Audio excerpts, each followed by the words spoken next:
The Hunting of the Snark by Lewis Carroll. Fit the First, The Landing.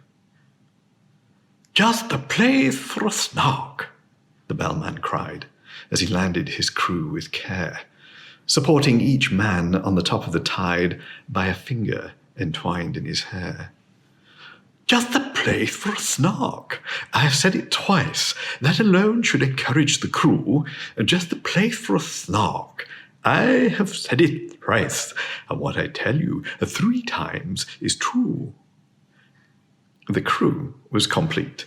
It included a boots, a maker of bonnets and hoods, a barrister brought to arrange their disputes, and a broker to value their goods.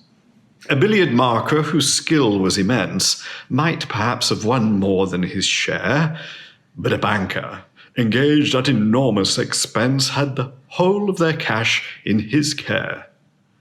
There was also a beaver that paced on the deck or would sit making lace in the bow, and had often, the bellman said, saved them from wreck, though none of the sailors knew how. There was one who was famed for the number of things he forgot when he entered the ship: his umbrella, his watch, all his jewels and rings, and the clothes he had bought for the trip. He had 42 boxes, all carefully packed, with his name painted clearly on each, but since he omitted to mention the fact, they were all left behind on the beach. The loss of his clothes hardly mattered, because he had 7 coats on when he came, with 3 pair of boots, but the worst of it was he had wholly forgotten his name. He would answer to "Hi!" or to any loud cry, such as "Fry me!" or "Fritter my wig!" to "What you may call 'em," or "What was his name?" But especially a thingamajig. While for those who preferred a more forcible word, he had different names from these.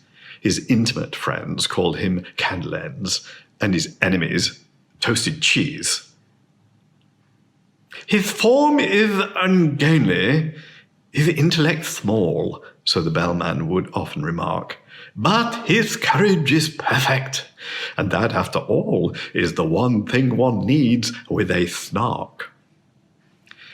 He would joke with hyenas, returning their stare with an impudent wag of the head, and he once went a walk paw in paw with a bear, "just to keep up its spirits," he said. He came as a baker, but owned when too late, and it drove the poor bellman half mad. He could only bake bride cake, for which, I may state, no materials were to be had. The last of the crew needs a special remark, though he looked an incredible dunce. He had just one idea, but that one being "Snark," the good bellman engaged him at once. He came as a butcher, but gravely declared when the ship had been sailing a week, he could only kill beavers. The bellman looked scared and was almost too frightened to speak.